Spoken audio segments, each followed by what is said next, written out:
To my channel. എല്ലാവർക്കും ഹബീസ് teaching വേൾഡിൻ്റെ പുതിയൊരിലേക്ക് സ്വാഗതം. അപ്പോൾ കഴിഞ്ഞ വീഡിയോ ചെയ്തതിൻ്റെ ബാക്കി തന്നെയാണ് കേട്ടോ ഇപ്പോഴും നമ്മൾ ചെയ്യുന്നത്. അപ്പോൾ നമുക്ക് ഇവിടെ നമുക്ക് ഈ അനക്ഡോട്ട് പിന്നെ തെറ്റിച്ച് ആൻറ്റോയിനേറ്റ് എന്ന പേര് വെച്ചിട്ട് സോ ആൻറ്റോയിനേറ്റ് എന്നാണ് ഇതിൻ്റെ, അതായത് ഓക്തോയിനേറ്റ് എന്നാണ് ഇതിൻ്റെ പ്രൊണൗൺസിയേഷൻ വരുന്നത്. ഞാൻ ആൻറ്റോയിനേറ്റ് എന്ന് പറയുന്നതാണ്. നമുക്ക് അത്രയൊക്കെ സ്റ്റാൻഡേർഡ് മതി.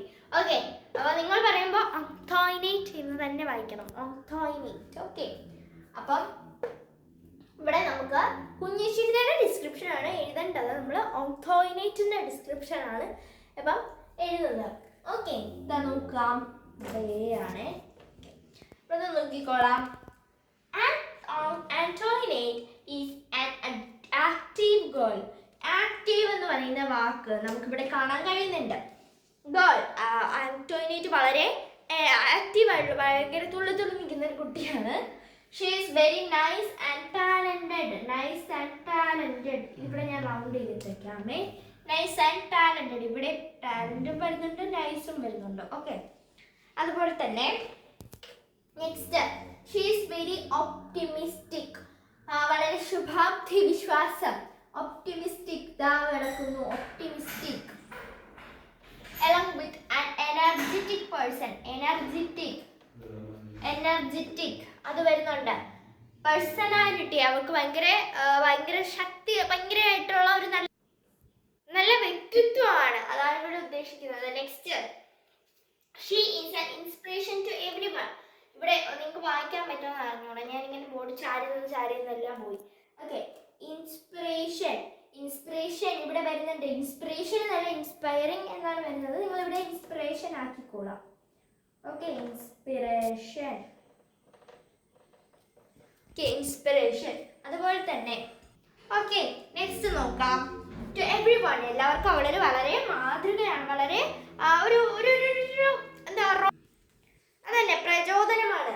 അതുപോലെ തന്നെ her elegance and thoughtfulness made her very nice person. അവളുടെ ഇവിടെ എലഗൻസ് വരുന്നുണ്ട്, തോട്ട്ഫുൾനെസ് വരുന്നുണ്ട്, അതുപോലെ തന്നെ നൈസും വരുന്നുണ്ട്. ഓക്കെ, അപ്പൊ ഇതിൻ്റെയൊക്കെ അർത്ഥം ഞാൻ പറഞ്ഞതാണ്, അതുകൊണ്ട് ഞാൻ ഒന്നും കൂടെ റിപ്പീറ്റ് ചെയ്യുന്നില്ല. അവളുടെ ആ ഒരു ഓക്കെ, അവളുടെ ആ ഒരു എലഗൻസ് എന്ന് വെച്ചാൽ സിമ്പിൾ എന്നൊക്കെ ഉള്ള ഒരു മീനിങ് പറയാം. ഞാൻ പറഞ്ഞല്ലോ, സിമ്പിൾ ആൻഡ് എലഗൻറ്റ് എന്നൊക്കെ പറയൂലേ. അതായത് ഞാൻ എപ്പോൾ പിൻട്രസ്റ്റ് എടുത്ത് എപ്പോൾ മെഹന്തി ഡിസൈൻ സെർച്ച് ചെയ്താലും സിമ്പിൾ ആൻഡ് എലഗൻറ്റ് എന്നുള്ളൊരു വാക്ക് വരും അതിൻ്റെ ഇടയിൽ. ഓക്കെ, എലഗൻറ്റിൻ്റെ അർത്ഥം എനിക്ക് മെയിനായിട്ട് അറിഞ്ഞുകൂടാ. ഞാൻ ഉദ്ദേശിച്ച് വെച്ചിരിക്കുന്നത് സിമ്പിൾ എന്നുള്ള ഒരു അർത്ഥമാണ്. Okay, thoughtfulness made her very nice person. അവളുടെ ആ ഒരു എലഗൻസും അതുപോലെ തന്നെ അവളുടെ ആ ഒരു ചിന്താഗതിയും ഒക്കെ അവളെ നല്ലൊരു കുട്ടിയായിട്ട് മാറ്റും. She is always thankful to everyone around her. Thankful, thankful.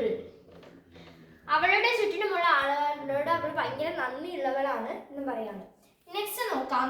നിങ്ങളുടെ നാട്ടിലേക്ക് നിങ്ങളുടെ ഓരോരോ എന്താ പറയാ, നിങ്ങളുടെ ജില്ലയിലേക്ക് ഒരു പുതിയ ജില്ലയിൽ നിന്നും ഒരു കുട്ടി വരികയാണെന്ന് വെക്കുക. ജില്ലയാണ് ഞാൻ ഇവിടെ എടുത്തിരിക്കുന്നത്, സ്റ്റേറ്റ് കൺട്രിയാണ് ഇവിടെ പറഞ്ഞിരിക്കുന്നത്.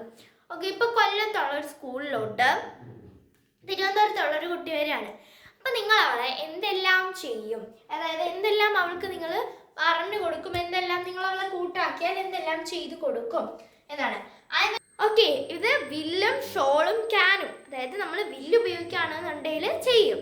അതുപോലെ തന്നെ ഷോൾ ഉപയോഗിക്കണമെങ്കിൽ നമ്മൾ ഫസ്റ്റ് എയ്ഡ് ചെയ്യണം. ക്യാൻ മീൻസ് നമുക്ക് കഴിയും, അത് തന്നെയാണ്. നോക്കാം. I will show her around the school and introduce her to my friends. ഞാൻ അവളെ ഈ ഒരു സ്കൂൾ മൊത്തം കാണിച്ചു കൊടുക്കും, എന്നിട്ട് എൻ്റെ കൂട്ടുകാർക്ക് പരിചയപ്പെടുത്തി കൊടുക്കും. നെക്സ്റ്റ് നോക്കാം.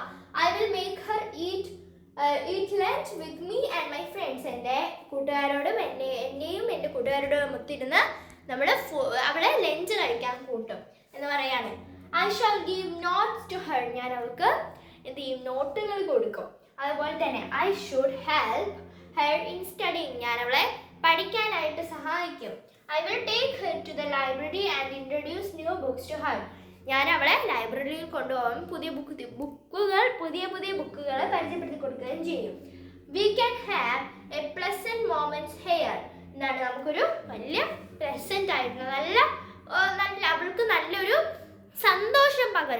പറയാണ്.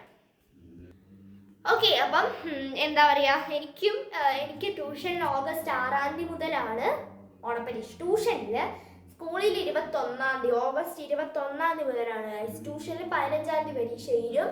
സ്കൂളിൽ എന്ന് തീരുമെന്ന് എനിക്ക് അറിഞ്ഞൂടാ. ഓക്കെ, അപ്പം ഞാൻ ഇനിയിപ്പോൾ പഠിക്കാതെ ഇങ്ങനെ നടന്നു കഴിഞ്ഞാൽ ഞാൻ തോറ്റ അടുത്ത വർഷം 9, നിങ്ങളൊക്കെ 7-ലിരിക്കുമ്പോൾ ഞാൻ ഇപ്പോഴും 8 തന്നെ ഇരിക്കും. അതായിരിക്കും ഉണ്ടാവാൻ പോകുന്നത്. ഓക്കെ, പഠിക്കണം, പക്ഷെ എനിക്ക് പഠിക്കാൻ തോന്നുന്നില്ല ഗൈസ്. എന്താണെന്ന് എനിക്ക് അറിഞ്ഞൂടാ. എനിക്കൊരു മടി, അത് തന്നെ. ഒന്നും പഠിച്ചിട്ടും തലയിലും കയറുന്നില്ല, ഒരു മടിയുമാണ്. ബയോളജി എനിക്കിഷ്ടമാണ് guys. Biology is my favourite subject. Okay, അപ്പം നിങ്ങളെല്ലാം നല്ലതായിട്ട് പഠിക്കാം. 8ാം ക്ലാസ്സിലോട്ട് വരുമ്പോൾ മാർക്ക് എത്രയോ 25-30% മാർക്ക് ഉണ്ടെങ്കിലേ ജയിക്കാൻ പറ്റുള്ളൂ, ഇല്ലെങ്കിൽ ജയിക്കത്തില്ല. മുമ്പൊക്കെ അങ്ങനെയല്ലായിരുന്നു ഗൈസ്. മുമ്പൊക്കെ എത്ര മാർക്ക് ഉണ്ടായിരുന്നു, 9ാം ക്ലാസ്സിൽ ജയിപ്പിച്ചിടായിരുന്നു. ഇപ്പം 10ലോട്ടാകുമ്പോൾ മാത്രമേ അത്ര ഒരു എന്താ പറയുക, ബോർഡ് എക്സാം അങ്ങനെയുള്ള ഒരിതുള്ളൂ. പക്ഷേ 8ലൊന്നും വലിയ ഇതില്ലായിരുന്നു. ഇനിയിപ്പോൾ കോപ്പി അടിച്ച് എഴുതിയാൽ എന്തിനാവുമെന്ന് എനിക്ക് അറിഞ്ഞുകൂടാ.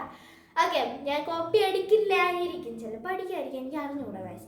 ഓക്കെ, അപ്പോൾ എൻ്റെ വീഡിയോ ഇത്രയുള്ളൂ. എല്ലാവർക്കും ഇഷ്ടപ്പെട്ടിരിക്കുന്നത് ചാനൽ സബ്സ്ക്രൈബ് ചെയ്യുക, ലൈക്ക് ചെയ്യുക, ഷെയർ, സപ്പോർട്ട് ചെയ്യുക. അപ്പോൾ ഇത്രയുള്ളൂ. ബൈ.